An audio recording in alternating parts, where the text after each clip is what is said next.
wine country comes in and comes alive with the excitement of the harvest season. This is the perfect time to explore the vineyards, maybe partake in some grape picking, and just enjoy the bustling festivities. All the fun things. Wine expert Daniela Garrido is here with us to highlight the key happenings this month and share tips on where to stay for an unforgettable experience. Daniela, always great to see you. So good to see you both. It is the best time of the year to visit wine country because most of the really any other time of the year, you are not getting up close and personal with the winemaking process, where when you go in the months of harvest, you get to really like get in on the action. And how fun is that? You know, just to know a little bit more about how your glass is made. Yeah, very cool. So what are some of the special things that they have happening during harvest month? Is this harvest month? Is that what they call it? So yeah, October is like peak harvest, but really harvest has started as early as August this season.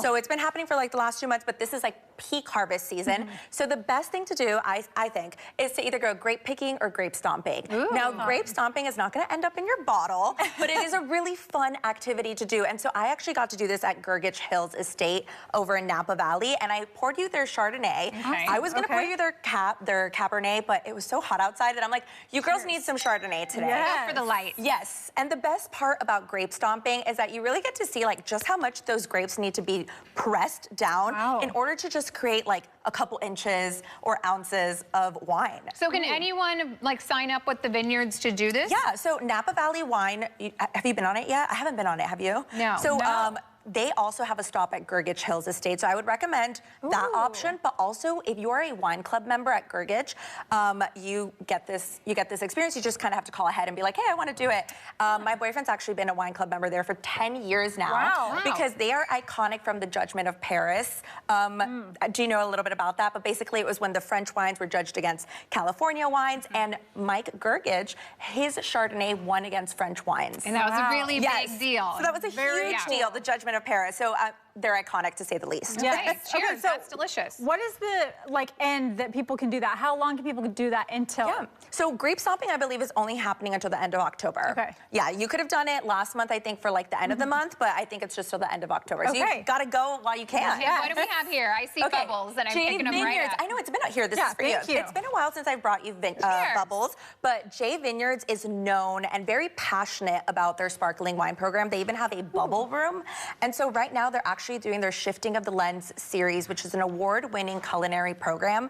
And basically the focus of it is to highlight cultures that are not very well represented in the food and wine industries. So they have their last one coming up on October 17th. I highly recommend checking it out because it's in their bubble room. You're gonna get a 5-course food and wine pairing, and you're just gonna have a great time. Cheers. I love that. I say this should be my signature house wine. Yes, so delicious. Yeah, it's actually my signature one for sparkling. What do we have here? Okay, so over here we have a Brut Rosé. So this is from Bricolier. I hope I'm pronouncing that right. It's French. Cheers.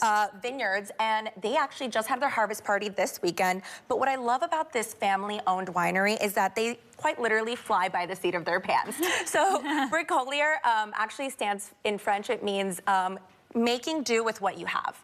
And really that's what this family has done. Like, they've completely shifted into the wine industry. They've built a beautiful estate from the ground up, and I just think it's been amazing. But also they have their Sip with a Purpose program going on right now for the month of October. As you know, it's not only harvest season, but it is Breast Cancer Awareness Month. So typically when you buy this Brut Rosé, they donate $5 of it to breast cancer research, but right now they're doubling it up for the month for $10, which I think is such a beautiful, way to give back. They've been directly affected by it. Do you have any tips on where people should stay if they're heading out to Napa Sonoma? Yes, so I actually got to stay at Kenwood Inn, which is a 30-room inn, very boutique, and I think so many times we just book a Marriott, which nothing wrong with the Marriotts, but it's really nice to have a different experience. And this is the first time in a long time that I've done this, and what I love is that it was so quiet and so like secluded. And I think when you're wine tasting, you're in the hustle and the bustle and you're going, okay, we got to get to the next winery, we got to get there on time. Where here you really just get to relax, unwind, you get vineyard views,